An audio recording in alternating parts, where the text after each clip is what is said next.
In this video, we'll talk about posting rules for the website, as well as internet providers and what you should expect. Whenever you encounter an issue with the website on the administrative side, like maybe you go to a picture, you click it, and you can't change the size of it, as I'm demonstrating here, that is actually an indicator that the web provider that you're using is not compatible with the website.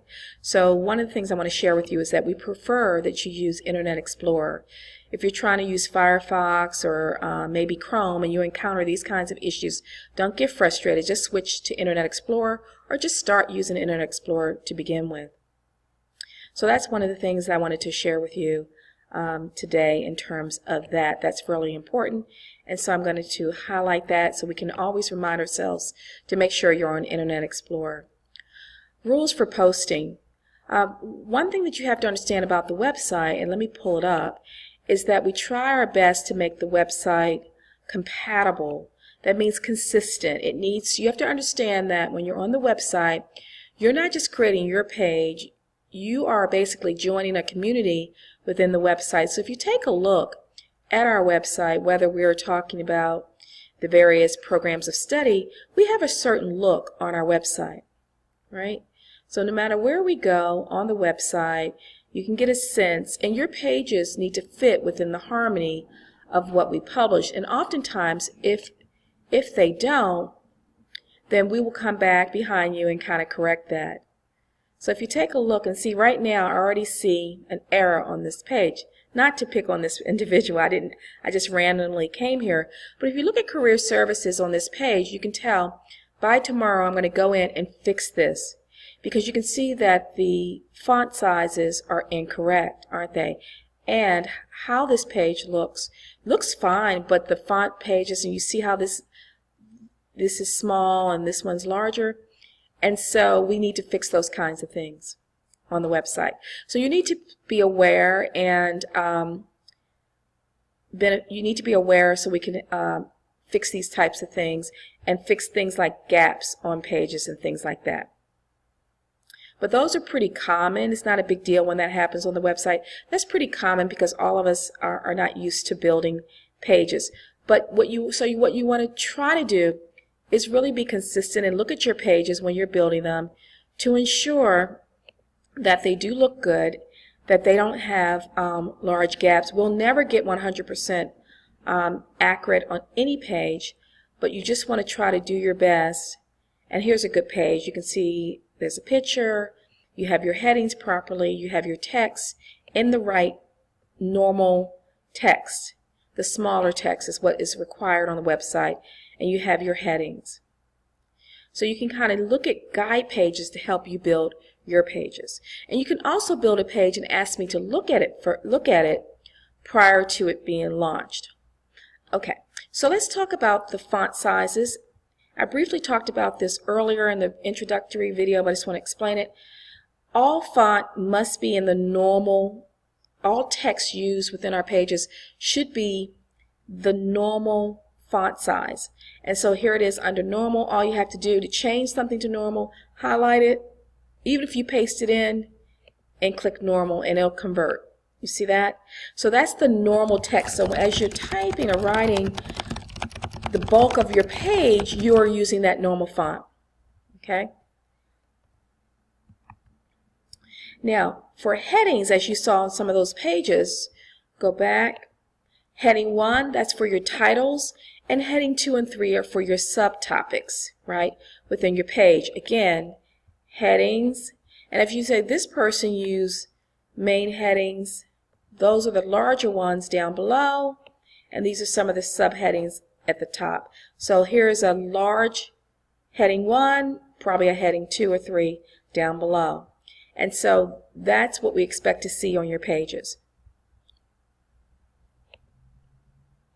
Okay, so let's go here. I'm just going to fix this one so I can still keep up with our agenda. And if you want to take something and move it back to a larger font, you can do so. It's really that simple. Okay. All right. So that is how you use the fonts, and those are the rules in terms of using fonts. It's a very important rule because it helps us to provide consistency using the same fonts on the same pages and sticking to those rules in terms of where headings are supposed to go as well as your text writing. Next, how to post text. Of course, most of the, I can just tell you what I do. Typically, I just build the website from this actual page, so you can actually just type directly on here. However, let's say that you wanted to paste something in a document.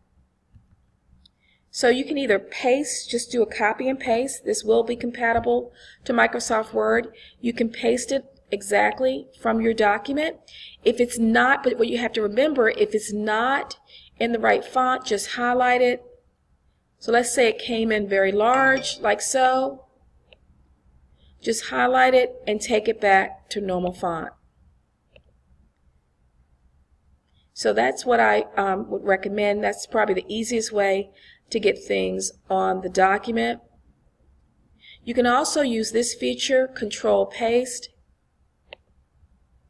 Do you want to allow the website to access your clipboard? You can allow access, that's fine. But here, you can actually, and it did it again, it just pasted it. So whatever you copied, it'll paste it in for you. I don't know if you noticed that. I'll show you it again. So it remembered what I last copied. Let me get rid of this. Let me try to get rid of it off the page here. So remember what I last copied, so you can go ahead and copy your document, and when you come on board, put your cursor here and just go right here to this little icon with the clipboard and the little note there. It says Paste Control, and paste it in.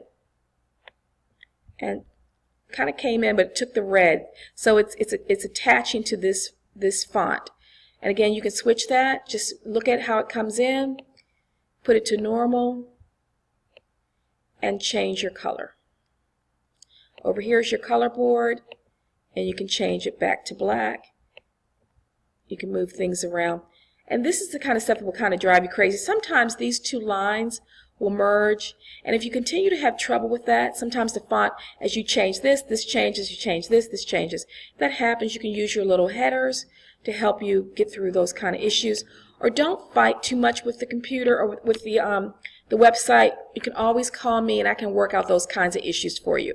I don't want you to get frustrated on the page. The most important thing is that you have your content on the page, and I can help you to to beautify your page for you and help you through those kinds of glitches. Next is correct fonts. I've already shown you that. Errors in colors, we've already talked about those things.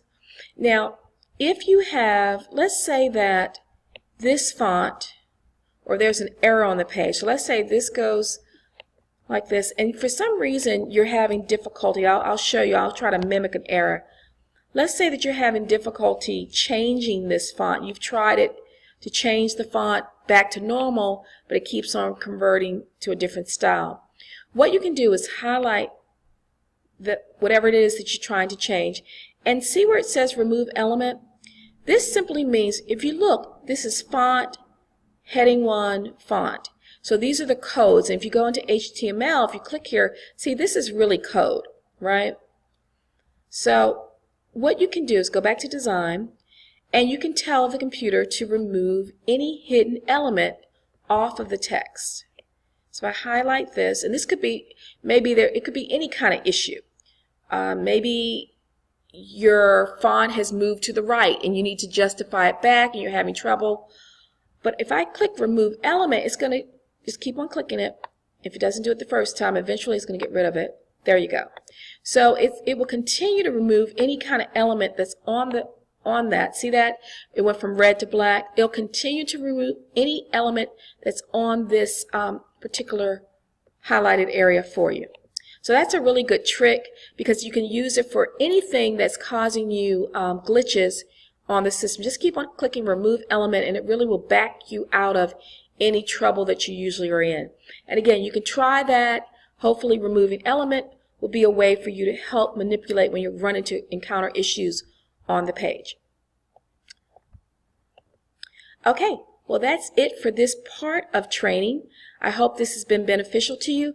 Go on and move to the next part of training.